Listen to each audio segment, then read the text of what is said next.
And this morning we welcome into the studio with us Dr. Andrew Billon. It is National Colon Cancer Awareness Month. Our conversation brought to you by Marcus & Mack, a law firm representing injured people. Dr. Billon, good morning. Good morning, Todd. Pleasure to be here. It's good to have you back with us here today. Talk about a very, very serious topic. This is the fourth most common type of cancer. Yes, it is. Second deadliest cancer, and eminently preventable cancer, is it not? Yes, it certainly is. You know, although we've made great strides in the fight against colorectal cancer, that fight really starts with a patient's personal history. And so often we see patients coming to the office and you ask a basic question, do you have a family history of colon cancer or not?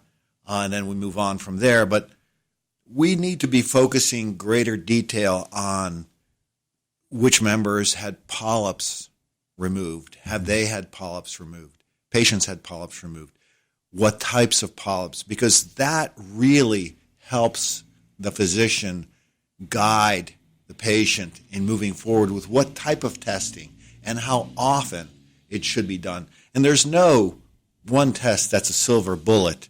The bottom line, in my personal view, is that the more different types, the better. It starts with a yearly exam, whether it's a fecal occult blood or immunochemical testing or Cologuard study. I think they're done about every 5 years. Colonoscopy surely is and has been the mainstay. Other studies are being talked about, but it's the amalgam of all of these studies that help bring together attention to the problem, because no one patient is the same. For instance, we're seeing younger and younger patients with colorectal cancer. The average polyp takes about 8 or 10 years to progress into a malignancy. And that's not a hard and fast rule. Sometimes it's faster. But when you have a 30, 35-year-old patient coming into your office with colorectal cancer that you diagnose, you know that polyp's been there for some time. The patient has had to have symptoms. So that awareness, broadening our awareness and our patients' awareness of symptoms and personal history and family history, I think is going to be integral moving forward. Years of research in colon cancer and the ways to treat it really do come back, though, don't they, to that colonoscopy and the polyps and discovering them in a manner in which they can be taken care of. Because once you take that polyp out, there's no way it develops into a cancer. Right. Once the polyp is gone, depending on the polyp and how large, the recurrence rates for that polyp is typically pretty low, especially nowadays with what we have at our disposal colonoscopically. But the type of polyp that patient has will dictate future studies.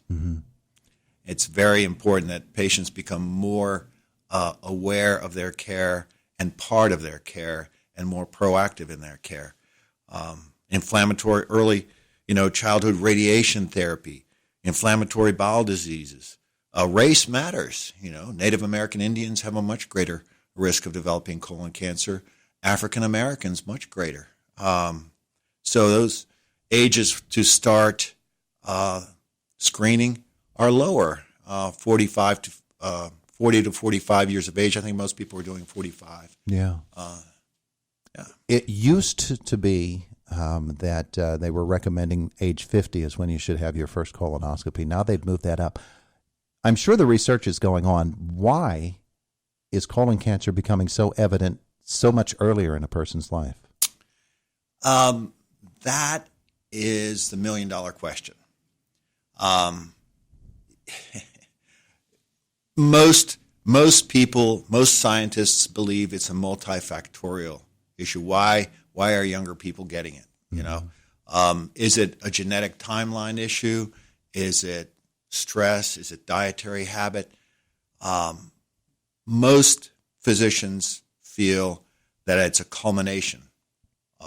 It's an amalgam of all of those things that are impacting us.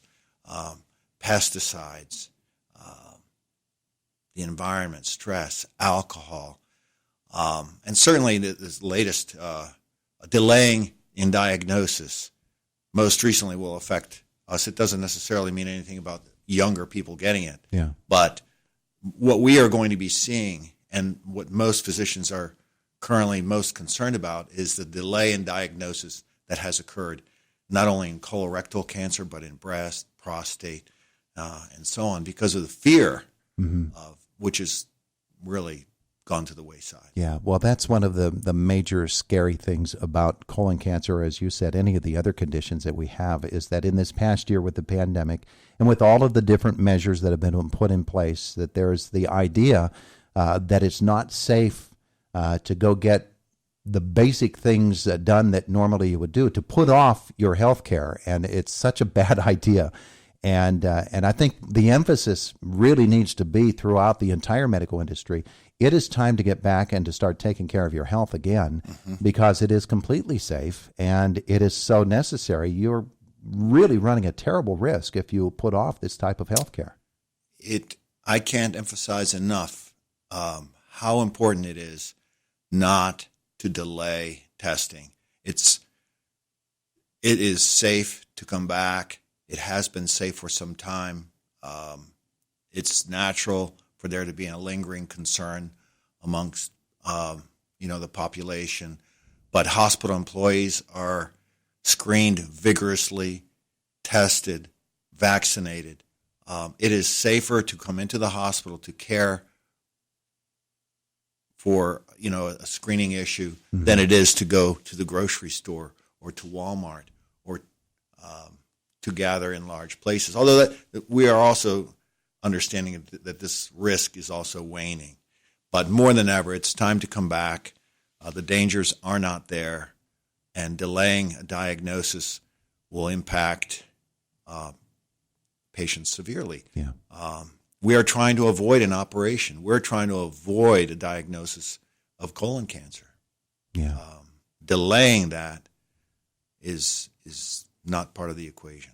Fourth most common cancer that there is, and relatively easy to catch and to take care of before it actually becomes a cancer. And the colonoscopy is going to be the way that is best going to do that. Now, you and Dr. Clark are going to be part of this event coming up on Sunday. Yes. The Divine Destiny Church parking lot is the area where you actually get onto the Hoodlebug Trail where this event will take place. The giant inflatable colon is there.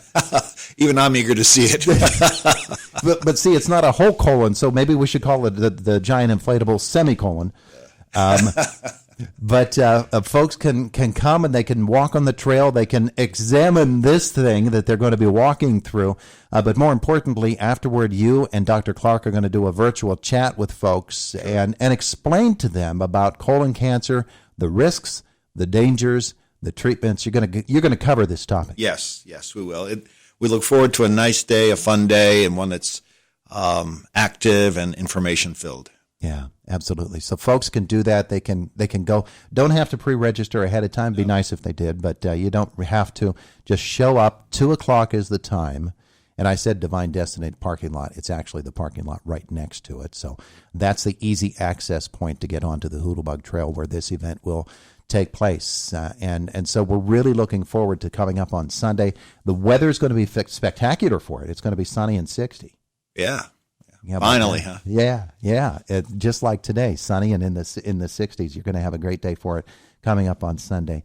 The emphasis really needs to be on the prevention of colon cancer, catching it before it becomes cancer. Mm-hmm. The colonoscopy is the best way to do that. But as you said, there are a number of different diagnostic tools, and that history becomes so important. This is something people really need to do, isn't it? Yes, it certainly is.